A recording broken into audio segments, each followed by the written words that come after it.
Well, obviously, it's a big weekend. Um, this is why you come to LSU, play in the Southeastern Conference. Uh, it's why you come here to coach. It's why you come here to play. You want to challenge yourself against the best teams in the country, not named LSU. You want to play against the best players in the country that didn't come to LSU. And you get your wish in the Southeastern Conference. This league's really amazing. I call it the big leagues of college baseball because literally everybody is capable of beating everybody. It doesn't matter if you're the first place team or the 14th place team. Anybody can beat anybody in this league because every team is filled with SEC caliber players. And so your players can't let down. They just have to play up to their ability at all times. And that's what makes the league so special. You're not going to go out there and out talent anybody in the league. It comes down to how well you play on a given day. Do you pitch better? Do you field the ball better? Do you hit the ball better? Do you hit in the clutch? Do you run the bases? The littlest things can determine the outcome of a game on a given day. And that's why anybody can beat anybody, just like in the major leagues. The worst team in the major leagues can beat the LA Dodgers on any given day. And that's what happens in the Southeastern Conference. So, it's the first Friday night will be the first of 30. And, everybody, wants to talk about, winning series or sweeping series or not getting swept in series. I don't ever think that way. I just look at each game as an individual game, as one of 30 ball games. The goal is to win the SEC. The goal is not to win a weekend series or to sweep a weekend series or to avoid getting swept a weekend series. You just got to take them one game at a time and grind your way through 30 tough ball games. And that's the only way to approach it, in my opinion, because every day is going to be a hard fought game. And when the game's over, you take a deep breath. Whether you won or lost, you turn the page and you get ready for the next day. The challenge of Mississippi State is certainly going to be a great one. I think they're ranked as high as number 2 in the country. So obviously they're there for a reason. You look at their pitching stats. I think their team earned run average is in the low 2s. They've got great arms. Their left-handed pitcher that'll pitch tomorrow night is outstanding. They've got a relief pitcher that averages over 2 strikeouts an inning. Sims, it's unbelievable. The things that he's done. His first outing of the year, he pitched 4 innings and struck out 10 batters. The next outing, he threw 3 2/3 innings and struck out 10 batters. I mean, he strikes out everybody he faces.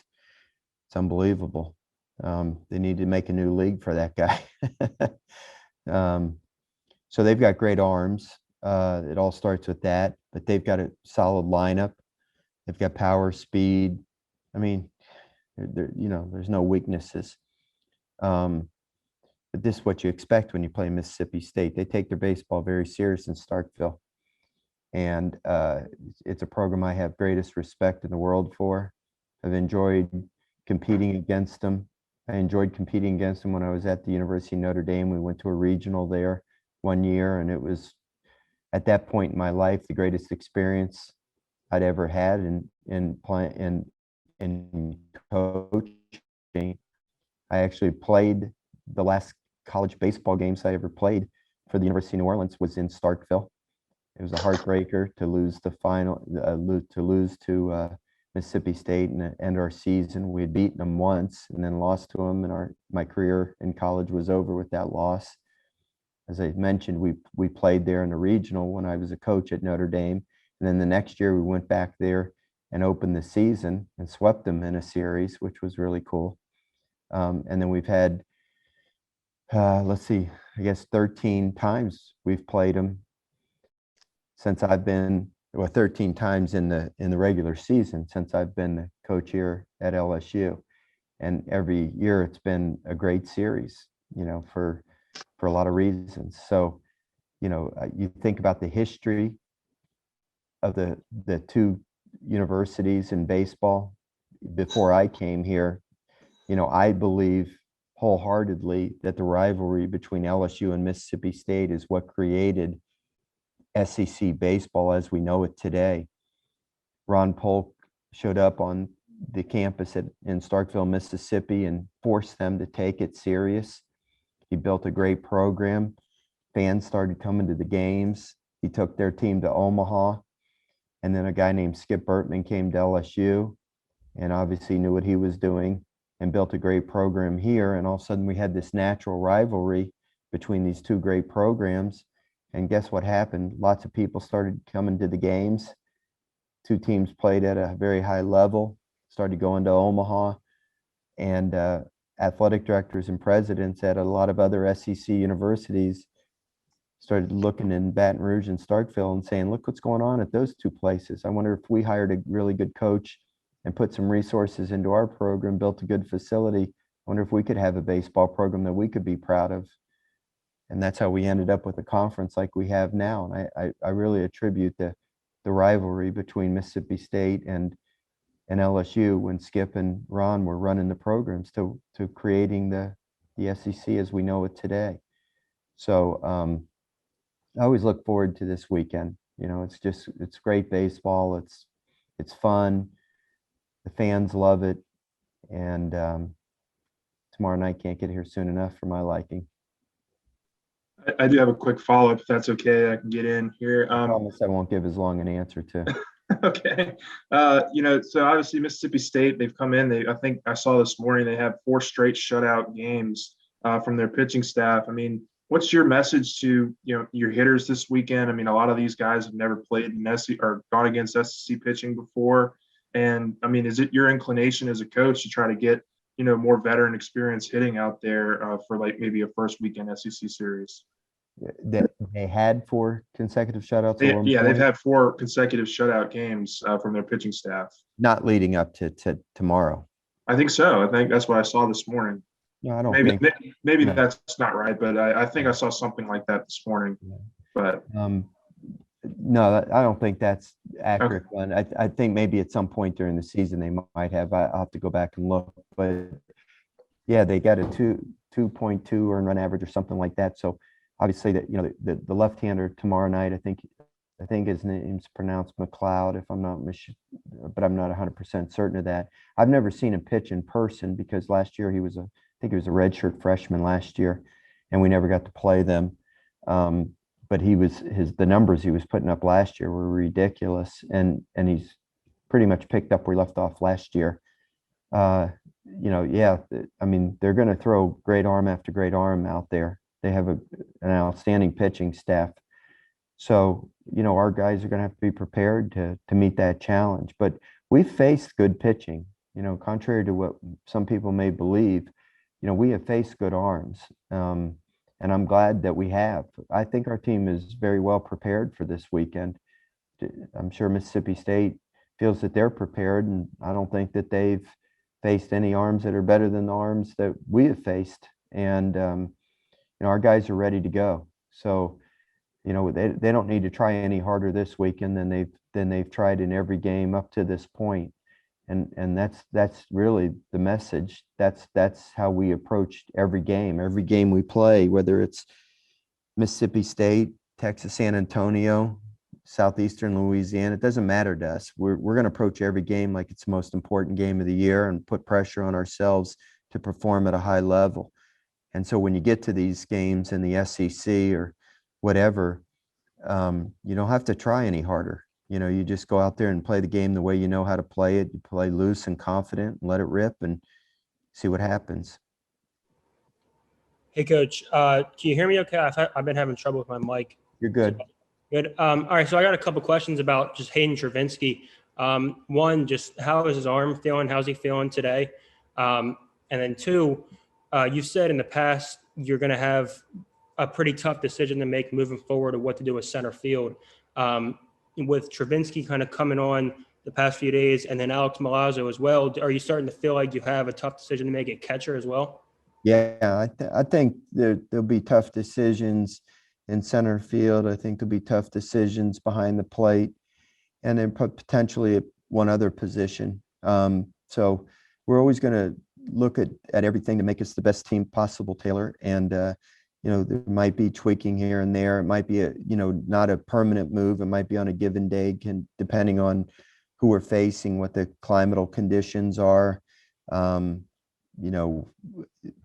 different aspects that we look at, the style of play of the opponent, the kind of pitcher that we're facing, those kinds of things. So whether or not we want to emphasize defense or offense on that given day, different things. So Travinski has certainly thrown himself into the mix.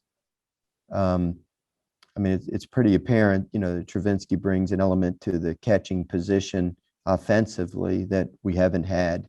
Whether or not he can, throw out base runners or not, we have to determine that. That's important. And the receiving skills and blocking balls, we have to, evaluate that as well. How our pitcher feels throwing to certain catchers is another factor that you look at. The center field situation, I think I've addressed that already. And, and then I'm also taking a good hard look at second base, to be honest with you, about, that situation. We need to make sure that we're strong defensively as we can possibly be there as well. So, Collier Cranford has been having some good practices, and, I think at some point he's going to deserve a chance to see what he can do. And then just real quick, just how is Hayden Travinski's arm feeling? You said after the game Tuesday, it was going to be key to see how his arm felt the next day. Yeah, he didn't throw yesterday, as far as I know, and I think he just decided to rest for a day, and we're going to check it out today, and I haven't seen him yet so far, so I can't give you an answer on that yet. I guess I'm next. What is up with this international rules foolishness? And will that come into play for SEC getaway days?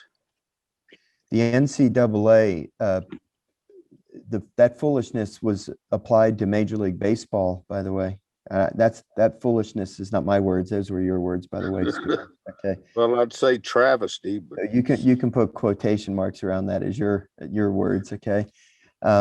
Major League Baseball utilized it this last year, and the NCAA put it in as an optional rule and allowed each conference to apply it if they so desired.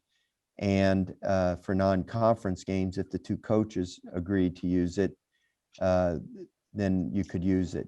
Our league is partially going to use it, not across the board. It's only going to be used on getaway day, the final game of a series, if the visiting team has a commercial flight and therefore has a travel curfew. And I believe if the ninth inning ends within, I have to check, because it's not going to go into effect for any of our games, because none of our visiting opponents are flying commercially. They're all flying charter, so it won't be in effect for any of our games. But I believe if the ninth inning finishes within 45 minutes of their travel curfew time, no inning can start after a certain time, then they'll utilize the runner on second base, nobody out rule. In the non-conference games, the two coaches would have to agree to use it. So we agreed to use it with Texas San Antonio. The coach asked me to do it because they had such a long drive. They drove, and the drive back to San Antonio was so long. So the last thing he wanted to do was have a 15 or 18 inning game and then have to drive however long the drive is back to San Antonio. And then it might be utilized for some midweek games so that we avoid lengthy games when you have to dig deep into your pitching staff, knowing that you've got conference games on the weekend. We had it in effect against Southeastern. They're playing 4-game weekend series in their conference. So they have, when they play a midweek game, a 5-game week. So as you might imagine, it taxes your pitching staff quite a bit. So, I don't know how I feel about it. I managed the USA team in the summer of 2018, and we called it the international tiebreaker rule. And we started with runners on first and second and nobody out. It certainly made for an exciting extra innings, I'll tell you that. you didn't have to waste outs to get a guy into scoring position by sacrifice bunting or whatever. There's a lot of strategy involved, and the games don't, they don't drag into a lot of extra innings where the hitters start pressing and trying to end the game on one swing of the bat with the home run. So the games generally end pretty quickly. So I'm not sure how I feel about it. It actually adds some excitement to it, I think. Well, let me ask you this. If you're the visiting team, I wouldn't like it. Yeah, and you don't score in the top of the inning, Yeah. would you automatically walk the leadoff man when you come to the bottom of the inning? I don't know. I hadn't thought about it to that degree. Okay. I haven't been the visiting team in that situation. So, and one other thing, you lead the nation in home runs. And this probably comes under the heading of nitpicking. But I went back the last 4 games, 25 of your 36 runs came from home runs. Are you a little concerned that you're not manufacturing as many runs and almost it's fine if the wind's blowing out, but if it's blowing in, you might have been in trouble. I would agree with you that is called nitpicking. Yeah. All right. I'll withdraw it. That's all I've been hearing for 10 years is, where's all the home runs? Now we give you the home runs, and now everybody's complaining that we're not having runs scored in manufacturing ways. He bunts too much. You said Sunday, I think, though, that you still left a ton of runners on base. No, I'm playing with you. You know me better than that, Scooter. I would never. I'm just jostling with you. I'm always concerned about our ability to manufacture runs, and especially this weekend because the wind's going to be blowing in. So I don't see us hitting a lot of home runs. And if you're fortunate enough to get to Omaha, you're not going to win games just hitting home runs in that ballpark. So, I'm glad we're hitting home runs. Don't get me wrong, but man cannot live alone on home runs in college baseball these days. So we need to hit in the clutch. The other day, Cade Doughty got a big 2-out RBI single to left field, and that was big. We've had some good clutch hits. We've got to execute some sacrifice bunts and some hit and runs, and we had a few guys throwing out stealing, and all those things are concerns. But you know how coaches are, especially this coach. I worry about everything. So give me one day not to worry too much. I'm done. Hey, Coach. So, It's my turn now. Paul, back to the theme of sort of, coming back to SEC play. It's going to be right about 22 months since y'all played another SEC game. Over the last that span, did you ever find yourselves, during the pandemic, like shutdowns, kind of thinking about those SEC games and what those atmospheres were like? Do you ever sort of just find yourself reminiscing about it? I really do, Wilson. It's like forever since we've played one. I actually conversed with Bill Franques today because normally I can remember everything about every game, and it just seems like so long since we've played an SEC game. I had to ask him, hey, can you remind me about what we did this, in this particular rivalry? What's the series history on this or that?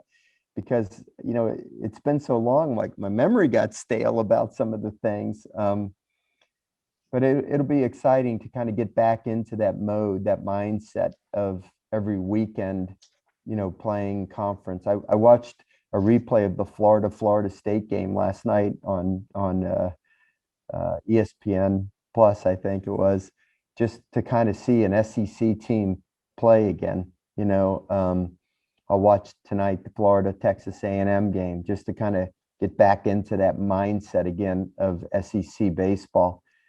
It's been a long time, and I'm just really looking forward to it. I haven't done it yet, but I wanted to look at Mississippi State's roster, and I'm wondering, how many of their players have not yet experienced SEC play as well.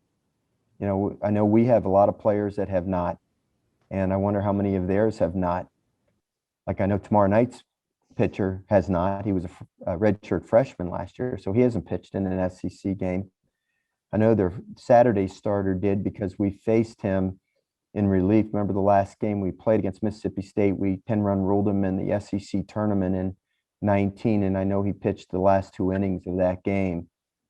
Big arm, he threw really, really hard for a kid from Canada.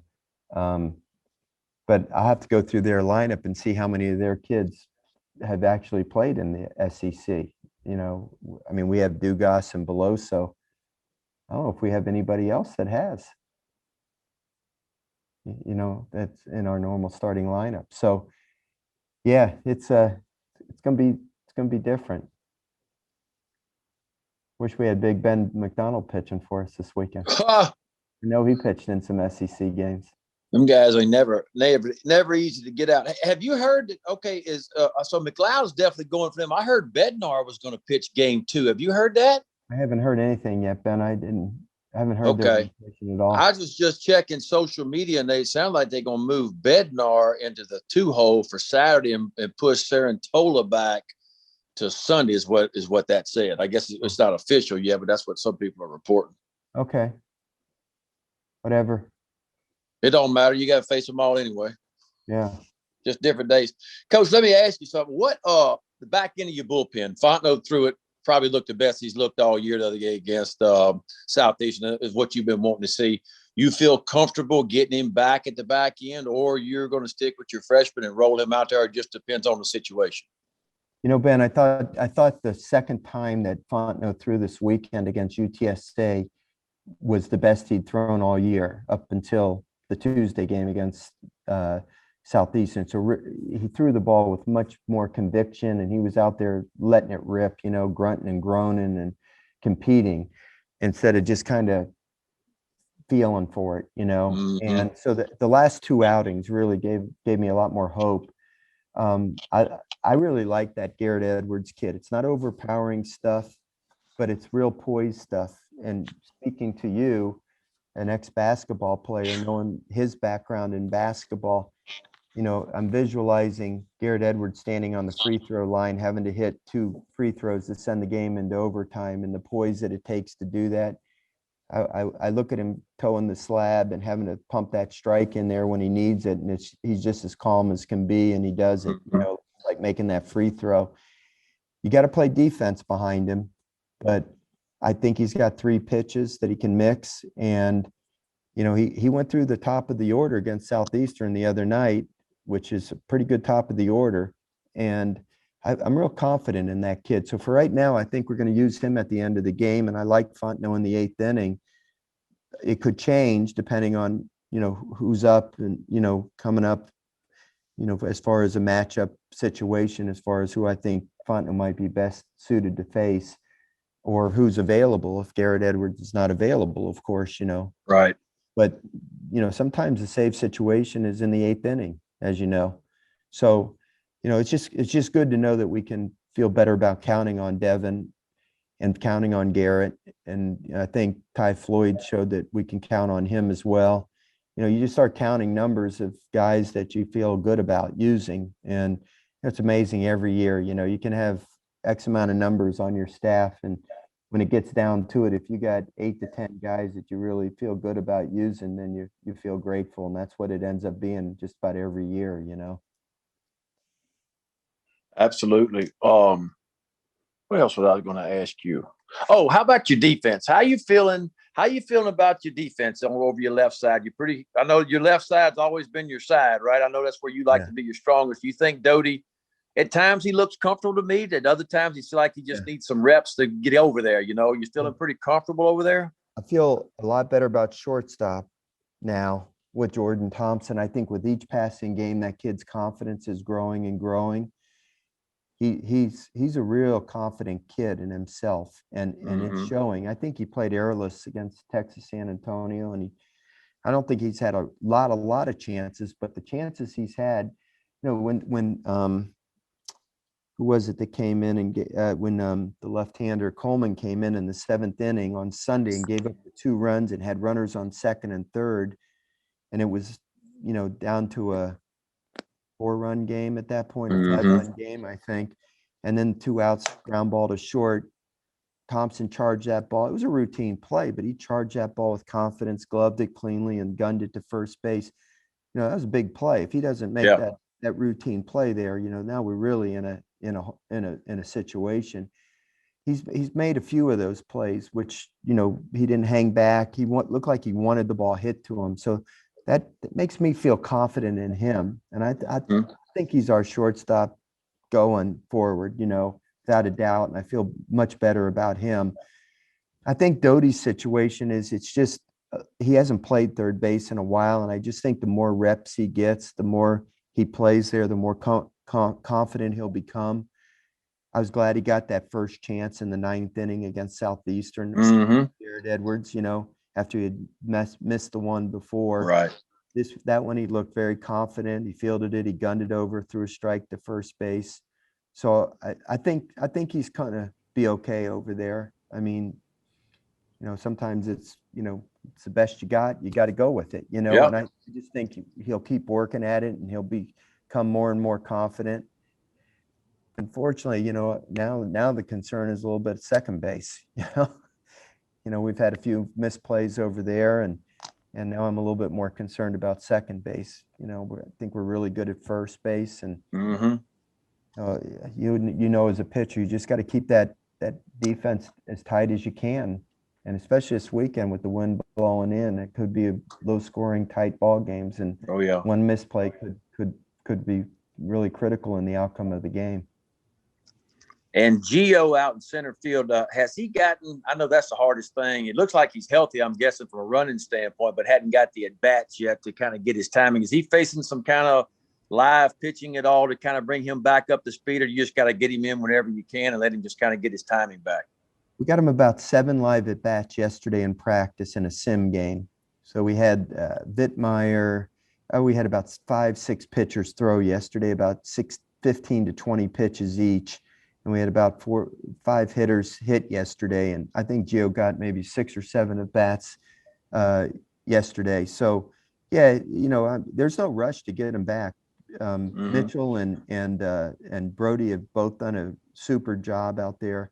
I've said it many times, Sanford's a gamer, and I'm in no rush to get Gio back out there, because I think those guys are doing a good job. And obviously Gio brings something to the table that's unique. He's got, world-class speed and has great range out there. I don't know that it's going to be that important this weekend if the wind is blowing in, So, Mitchell being there tomorrow night, he's the best of those 3 guys against left-handed pitching. He hits left-handed pitching pretty well. That's why I put him in there against Southeastern. He came through with the 2-out RBI single, got us off to a good start.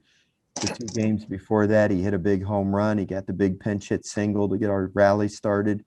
So, I'm glad Gio's back. It gives us more options. I can utilize him in other ways than just starting him in center field. But I'm comfortable with the guys we got out there already. Perfect. All right. Good luck. Coach, can you One last question for Coach? Coach, can you talk, you mentioned a lot of new guys making their debuts tomorrow night in the SEC appearance. This will be Jaden Hill's first start. And I just got to get your thoughts on he's talked about being ready for this moment and wanting to perform in this moment. Now he gets his chance. Yeah. Again, William, I just think that all of our players have to just approach the game like they do every other game. You can't try harder now just because it says SEC. There's an asterisk next to the game that says SEC. We practice hard every day. We put pressure on the players every day in practice, whether you're playing Southeastern or UTSA or anybody else, and listen, we're going to play in bigger games down the road than tomorrow night. If you get all uptight and nervous because all of a sudden it's Mississippi State, we got bigger issues. You got to believe in yourself. And if you're prepared and you believe in yourself, then you go out there with confidence and you play like you know how you can play. And you got to feel like the pressure is greater on the other guy than it is on you. You believe that you're taking the fight to him. And that's the way I want our guys to believe, and our history against Mississippi State has been filtered with some pretty good success. So, listen, we have the greatest respect in the world for them. They have an outstanding program. They're not ranked second in the country because they have a bad ball club. They have a really great ball club. I think we do too. And that's the way we want to approach it. You know, it should be a great ball game. It comes down to every day, who's going to make the big pitches, who's going to get the big hits, who's going to run the bases, who's going to make the plays. It's not, no, one team's not going to out-talent the other team. It's going to be who plays better on a given day. And hopefully tomorrow night, Jaden Hill will pitch like he's capable of pitching, and we'll play well behind him.